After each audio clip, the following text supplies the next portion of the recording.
Halo semua, apa kabar?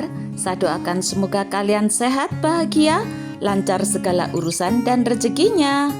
Hari ini Senin tanggal 29 April 2024 pukul 08 WIB. Saat ini kami sedang berada di Bosca Lembang sebagai observatorium astronomi tertua di Indonesia. Sayangnya, Bosca hanya dibuka pada hari weekend saja, dan itu pun pendaftar melalui online, jadi kami harus balik kanan. Tak apalah, yang penting kami sudah singgah ke tempat ini dan menikmati kegagahan Gunung Prau. Sisi kanan kita itu adalah deretan Gunung Prau. Kita balik kanan guys, menuju ke kota Lembang. Observatorium Bosca dahulu dikenal sebagai Bosca Sterrenwatch, dibangun atas inisiasi dari Karel Bosca untuk memajukan ilmu astronomi. Karel Bosca juga bersedia menjadi penyandang dana utama dan berjanji akan memberikan bantuan pembelian teropong bintang. Maka sebagai penghargaan dalam pembangunan observatorium ini, Bosca diabadikan sebagai nama observatorium yang diresmikan pada tanggal 1 Januari tahun 1923. Kita memasuki Lembang. Lembang adalah desa di Kecamatan Lembang, Kabupaten Bandung Barat, Jawa Barat, Indonesia. Lembang merupakan salah satu daerah dataran tinggi yang terkenal. Kecamatan Lembang berjarak sekitar 22 km dari ibu kota Kabupaten Bandung Barat ke arah timur laut melalui Cisarua. Pusat pemerintahannya berada di Desa Lembang. Kecamatan Lembang merupakan kecamatan paling timur dan terkenal sebagai tujuan wisata di Jawa Barat. Berada di kawasan dataran tinggi membuat Lembang menjadi tempat wisata favorit sebab kawasan ini memiliki udara sejuk dan pemandangan alam yang mempesona. Lembang memang terkenal dengan keindahan alamnya yang memukau. Maka tak heran tempat ini menjadi salah satu favorit tempat wisata di Indonesia. Tempat wisata di Lembang menawarkan berbagai macam pilihan hiburan yang cocok untuk semua kalangan. Salah satunya Farmhouse Susu Lembang yang merupakan tempat wisata menawarkan suasana pedesaan Eropa yang unik dan menarik. Didirikan pada tahun 2015, Farmhouse Susu Lembang menjadi destinasi favorit bagi keluarga yang ingin menghabiskan waktu bersama. Keunikan dari Farmhouse Susu Lembang terletak pada perpaduan wisata alam, edukasi, dan budaya. Pengunjung dapat merasakan sensasi berada di pedesaan Eropa dengan berbagai bangunan bergaya Eropa seperti rumah rebit, rumah Belanda, dan kandang sapi perah. Di sini wisatawan bisa berkeliling peternakan sapi perah dan belajar tentang proses pemerahan susu, memberi makan hewan-hewan ternak seperti sapi, domba, dan kelinci, mencoba berbagai wahana permainan seru seperti ATV, flying fox, dan paintball, menikmati kuliner khas Eropa di berbagai restoran dan kafe, berfoto di berbagai spot instagramable dengan latar belakang bangunan dan pemandangan alam yang indah. Jangan lupa berbelanja souvenir dan oleh-oleh khas dari Farmhouse Susu Lembang.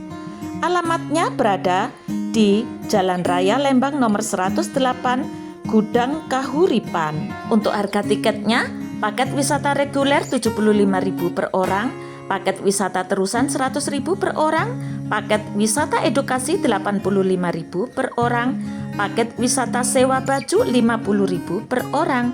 Buka setiap hari mulai pukul 9 hingga 18 WIB.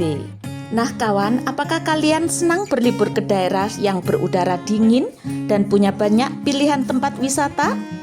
Maka kawasan Lembang, Bandung merupakan salah satu tujuan wisata yang bisa kalian pilih. Memiliki keindahan alam yang memukau dengan berbagai tempat wisata membuat kawasan Lembang tak pernah sepi pengunjung.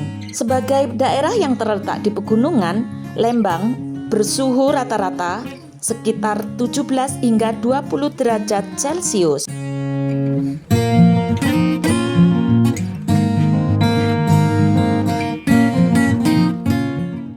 Oke kawan-kawan, jangan beranjak dulu, tonton terus video kami karena kami akan melanjutkan perjalanan menuju Pondok Pesantren Darut Tauhid. Ini merupakan salah satu tempat nostalgia bagi kami karena di tahun 1993 kami pernah belajar di sini. Lahirnya Darut Tauhid berawal dari kegiatan kelompok pengajian yang dipelopori oleh Kiai Haji Abdullah Gimnastiar atau lebih dikenal dengan AA Gim pada Ramadan tahun 1407 Hijriah atau tahun 1986.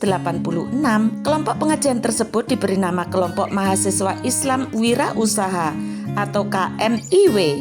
Seiring semakin banyaknya program yang dilakukan KMIW dan melakukan studi banding ke beberapa pesantren khususnya di wilayah Jawa Barat, maka tahun 1990 KMIW diubah namanya menjadi Yayasan Darut Tauhid atau DT.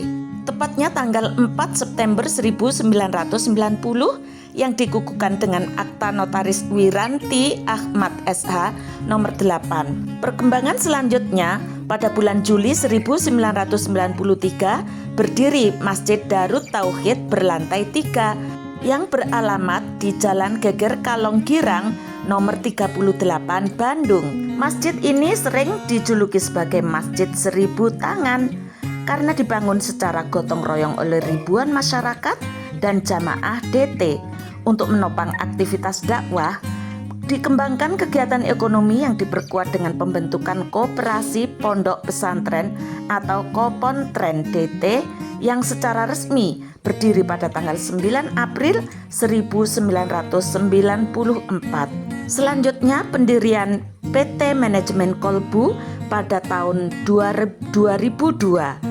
Pendirian kedua badan usaha tersebut menjadikan aktivitas usaha atau ekonomi yang semula dilakukan secara langsung oleh Yayasan DT maupun sebagian pengelola atau karyawan Yayasan DT menjadi lebih tertata. Darut Tauhid perannya sebagai model diklatnya pendidikan, latihan dan pembinaan dan konsultan atau MDK. DT sebagai model dimaksudkan setiap aktivitas yang dilakukan untuk mewujudkan ajaran Islam yang membumi. Tidak sekedar bahasa teori, tetapi justru lebih ditekankan pada bukti dan karya nyata yang manfaatnya langsung dirasakan umat.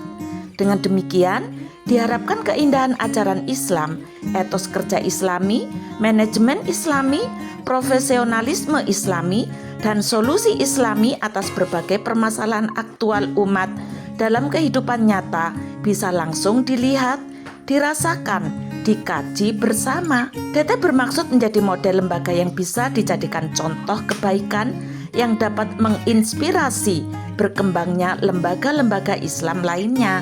Untuk itu, upaya membuat standarisasi dalam setiap bidang menjadi perhatian serius bagi DT, sehingga lembaga-lembaga lain yang sejenis dapat mengadopsi model DT untuk pengembangannya. Adapun peran sebagai diklatna adalah mengondisikan DT sebagai tempat untuk belajar, berlatih, dan pembinaan yang terbuka bagi berbagai kalangan tanpa melihat batas usia, lintas lapisan sosial, lintas etnis, lintas bangsa, dan bahkan lintas agama. Sedangkan sebagai konsultan, memposisikan DT dapat memberikan konsultasi dan bimbingan mitra-mitra dalam mengimplementasikan sistem dan model dakwah yang dikembangkan oleh DT. Untuk itu, dalam menjalankan perannya sebagai MDK, model, diklatna, dan konsultan, seluruh aktivitas di DT dapat dirangkum dalam 4 bidang utama, yakni dakwah, sosial, dan wakaf produktif, pendidikan, serta wirausaha. Nah, bagaimana keadaan situasi kondisi yang ada di Darut Tauhid? Silakan kawan-kawan bisa cari video kami dengan judul Ponpes Darut Tauhid Bandung Menyimpan Kenangan. Oke kawan-kawan, saksikan terus video-video yang sudah kami rilis. Semoga memberikan manfaat. Tonton terus, perjalanan kami akan lanjutkan menuju Cimahi, tapi sebelumnya kami perlu mengisi energi dulu.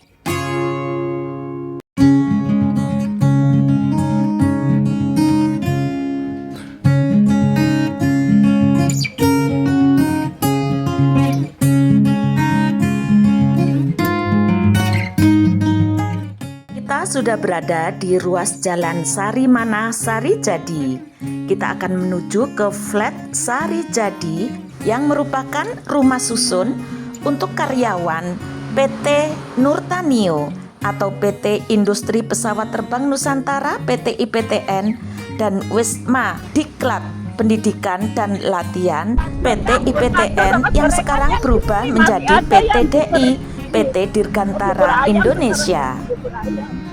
Nah, ini flat Sarijadi, tempat tinggal kami dulu. Flat Sarijadi, apa kabar? Masya Allah, nyambangi lagi. Sudah 31 tahun kami meninggalkan flat Sarijadi. Kami nyambangi sudah 2 kali, nyambangi ke sini, dan bekas-bekas tempat tinggal kami dulu sudah berbentuk seperti rumah uka-uka. Paling ujung ini. Pakai blok apa? Adik blok E. Halo, apa kabar? Flat Sarijadi. Nampakkan semakin tua. Dulu ini sepi sendiri, hanya bangunan ini. Sekarang kondisinya lebih memprihatinkan guys, banyak yang kosong dan dijual. Jadi ini merupakan flat Sarijadi yang dulu berpenghuni padat ya. Penghuninya padat, sekarang seperti bangunan yang tidak berpenghuni. Sudah tidak tampak lagi dari luaran karena banyaknya bangunan-bangunan untuk tempat bisnis atau jualan ya. Hampir tidak bisa mengenali lagi guys di mana tempat tinggal kami dulu karena sudah dikepung oleh warung-warung yang mengelilingi dari bangunan flat Sarijadi ini.